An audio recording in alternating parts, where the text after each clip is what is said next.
Welcome to my class once again. It's your teacher, say MAXWELL. Alright, so we have been treating the topic environmental issues, and in the previous lesson, we were talking about some of the environmental problems. With this lesson, we're talking about cultural practices and their related problems for sanitation in the community. Cultural practices and their related problems for sanitation in the community. Let me make it simple. When we say culture, we all know culture is a way of life. So this happens to do with the things that we do in our societies, and they are related problems, or the things that we do and the consequences it poses to us as far as sanitation or as far as the environment is concerned. Alright, so I've listed down 5 of them, there are more. The first one is sweeping. We all sweep at home. We all sweep at home. But excessive sweeping, or when we sweep anyhow, it can also pose a threat to the quality of sanitation that we have. You see, when you sweep, what happens is that you take away the topsoil. When you keep on sweeping a particular place, you take away the topsoil. And this topsoil actually contains plant nutrients. So which means that that particular spot, that particular area that you keep on sweeping is not really fertile enough for farming, if what you do for farming. So that what happens when you keep on sweeping in a particular place. And also when you have, let's say you have grass around and you keep on sweeping in that particular spot, what happens is that the grass dies off or goes off because of the constant application of broom or whatever you're using to sweep. The next one is washing and bathing in water bodies. Washing and bathing in water bodies. When you go to some communities, especially the rural ones, it's a norm that people wash in water bodies and people also bathe in it. You have even some where animals even drink from these water bodies. But it's a normal cultural practice that they do. But what happens is that it affects the quality of water that the people drink. So you see, you might be washing in a river at this spot, but when the river flows down the stream, another group of people, another community, maybe depending on this same water or this same stream or river for their source of water for drinking. So which means that this washing and bathing affects the quality of water.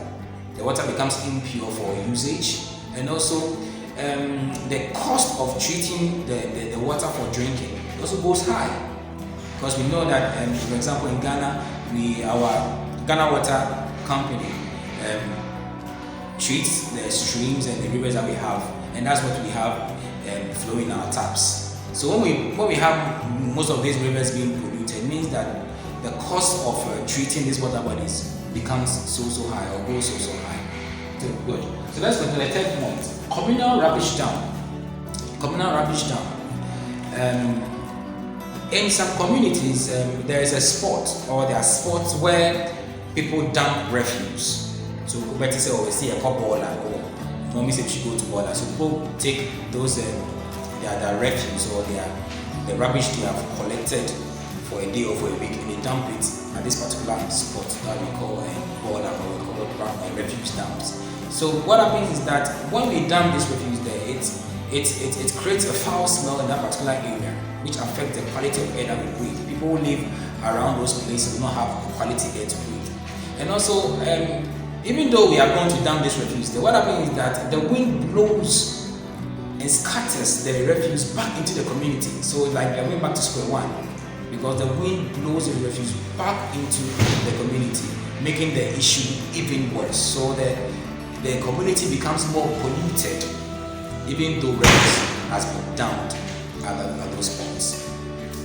The fourth one is the usage of firewood and charcoal for cooking. The usage of firewood and charcoal for cooking. Most household depends on firewood. When we talk about firewood for cooking, what we say in Chia, they have some use clay to create certain spots where they put firewood there for for cooking. Others also use charcoal. So most of in the rural areas we have a lot of people using firewood for cooking. Others also use charcoal. But what happens is that this firewood and charcoal creates smokes or produces smokes that affect the quality of air that people breathe around us. You get it? So even though you are cooking, but you are polluting the quality of air that people breathe. Good. Let's move to my last point. Farming practices such as land rotation, slash and burn, and the usage of fertilizers and weedicides when farming. Farming practices such as land rotation, slash and burn, and the usage of fertilizers and weedicides when farming. Some farming practices such as land rotation. What is land rotation? It's a system of farming where the farmer farms on, let's say, land A or spot A for, let's say, 2 years. When you realize that that particular spot is, the nutrient in that soil is kind of fading away, or that particular place not producing a lot of yield as far as crop is concerned, he moves to a different land, clears that land, and farms there as well. And when the same thing happens to it, as in the nutrients going down, it goes to the next land. It's not bad, but what happens is that when they go to the new place, they have to clear the natural vegetation. They clear natural vegetation, and this actually destroys, as I said, the natural vegetation of the place. That place will never be the way it was. Yet it never be like that.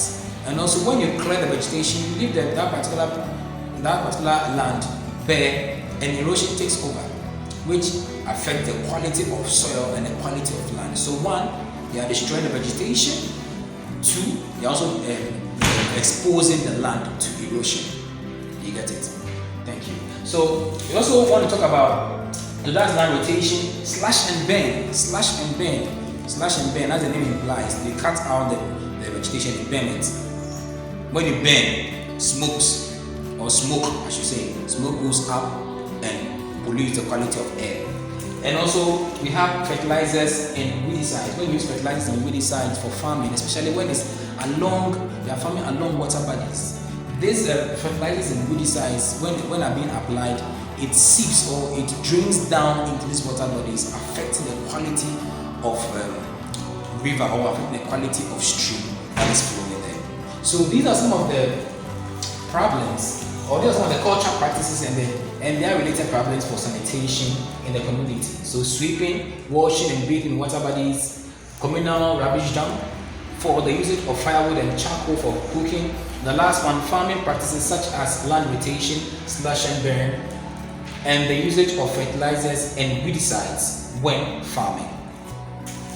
Now, for your assignment, they're going to outline 4 cultural practices and their related problems for sanitation in the community. Outline 4 cultural practices and their related problems for sanitation in the community. I'll be happy if you can think out of the box, or you can think out of what I've given here and give me points that I've not listed here. So I want you to, so I'm going to highlight for you to write the point, then you explain a little bit under it. So 4 points and 4. Outline 4 cultural practices. So you send it to me via WhatsApp. You know my WhatsApp number. Okay. Thank you. Have a